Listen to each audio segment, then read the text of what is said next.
Students, in our previous class, we have already seen the journey of national movement till the Lucknow Pact, which was signed in 1915 between the Indian National Congress and the Muslim League. After 1919, the struggle against British rule slowly became mass or large movement, as it included peasants, tribals, students and women in large numbers, and sometimes factory owners as well. During the First World War, the economic and the political situation in India changed.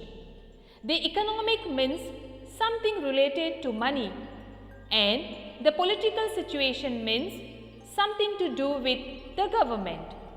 For example, in India, there was a huge rise in the defense expenditure of the government.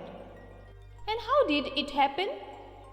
Yes, since the Great Britain was involved in the First World War, indirectly its colony, that is India, was forced to join the war. And to meet this expenditure, the British government increased the taxes in India, which in turn made the lives of common people miserable or difficult. On the other hand, the war created demand for industrial goods. Since all these industrial goods were used in the war, there was no imports of these goods to India. Thus, the industries in India started expanding. These Indian business groups began to demand greater opportunities for development. In short, we can say that these business groups too joined the national movement which was against the British government in India. Since the Great Britain was involved in the First World War, the British expanded their army. To fight the war, the British wanted soldiers. They pressurized Indian villages to supply soldiers. After the war, these soldiers returned with a new understanding. That is, they have seen how the imperialist power were exploiting their colonies in Asia and Africa, and came with a strong desire to oppose the colonial rule in India. Next, we have yet another inspiring example, that is, in 1970s, Russian Revolution took place, wherein Russian peasants and workers' struggles and ideas of socialism became famous, and this inspired the Indian nationalists. Next, we are going to learn about Mahatma Gandhi, the father of our nation, his valuable contribution in the national movement. In South Africa, there were a lot of racist restrictions. That is, the blacks were ill-treated by the whites. In this situation, Mahatma Gandhi, who was there in Africa, inspired the Indians to have non-violent marches against these types of racist restrictions.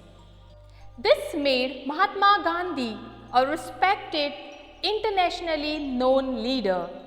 Mahatma Gandhi returned in India in 1915 at the age of 46, and he spent his first year in India traveling throughout the country, understanding the people, their needs and the overall situation.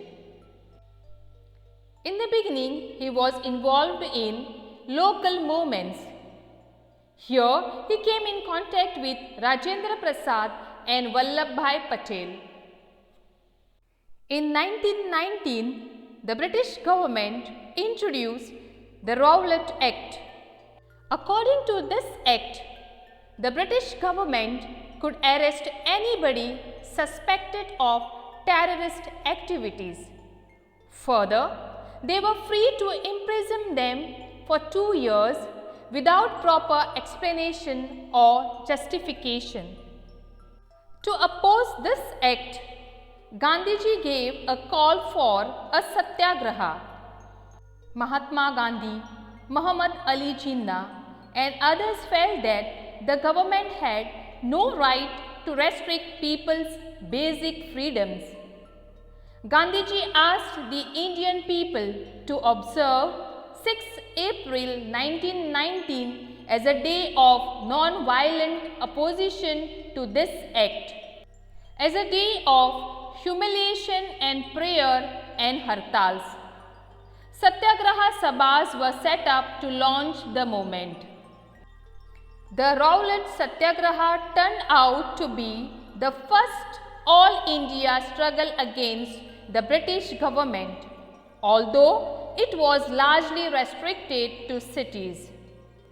In April 1919, there were a number of demonstrations and hartals in the country, and the government used brutal measures to suppress them. The Jallianwala Bagh massacre was also the part of it, where General Dyer opened fire into a crowd of unarmed Indian civilians, killing at least 379 people and injuring over 1,200 other people.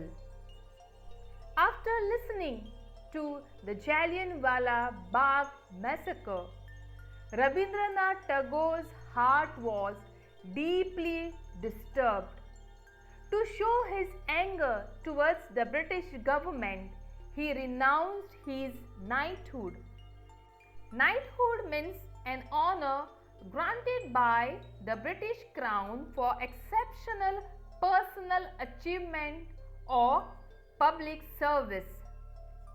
One of the important points of this Rowlatt Satyagraha was all the participants, they remained united, especially Hindus and Muslims, and they fought against the British rule.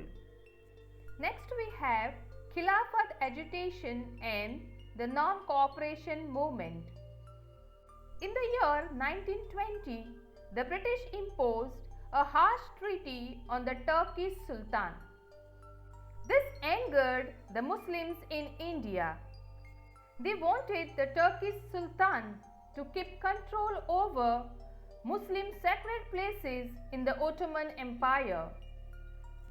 To oppose the British, the leaders of Khilafat agitation, Muhammad Ali and Shaukat Ali, wished to have a full-fledged non-cooperation movement.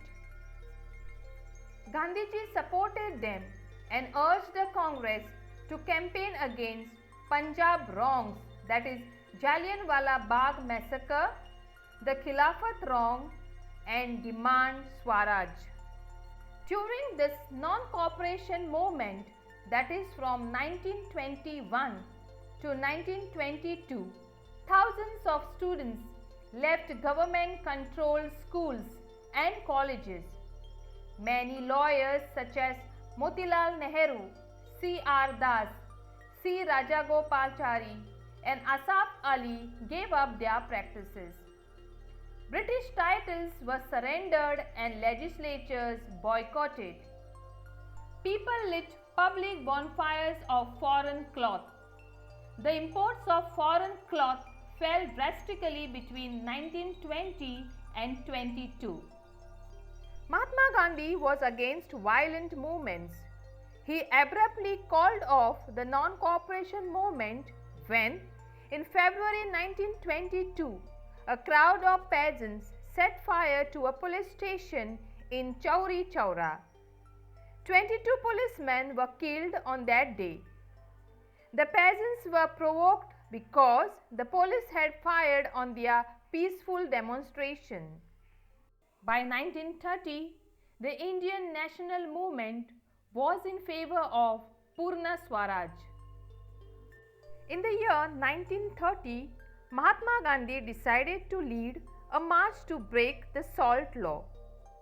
Salt is an essential item of food. It was taxed by the British government. This salt was equally important to both the rich as well as the poor. Gandhiji and his followers marched for over 240 miles from Sabarmati to the coastal town of Dandi, where they broke the government law by gathering natural salt found on the seashore and boiling sea water to produce salt.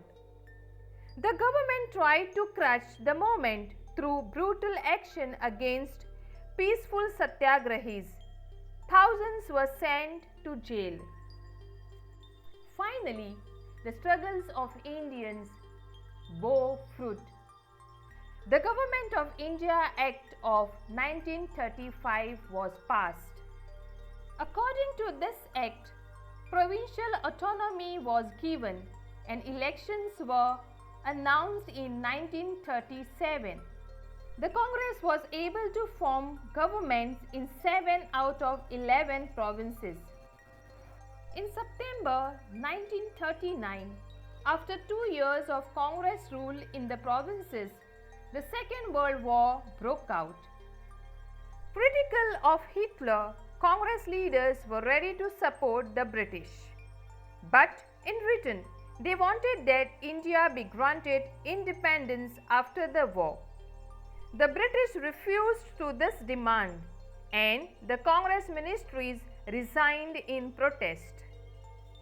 Next we have the Quit India movement. In the middle of the Second World War, Mahatma Gandhiji instructed the British to quit India and he urged his fellow Indians to do or die. That is, to fight against the British, but non-violently.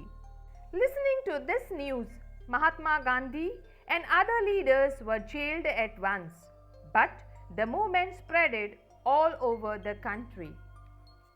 Meanwhile, in 1940, the Muslim League started demanding independent states for Muslims in the northwestern and eastern areas of the country. Elections to the provinces were again held in 1946. The Congress did well in the general constituencies, but the League's success in the seats reserved for Muslims was notorious. The Muslim League persisted with its demand for Pakistan. In March 1946, the cabinet mission was sent to Delhi to examine the situation.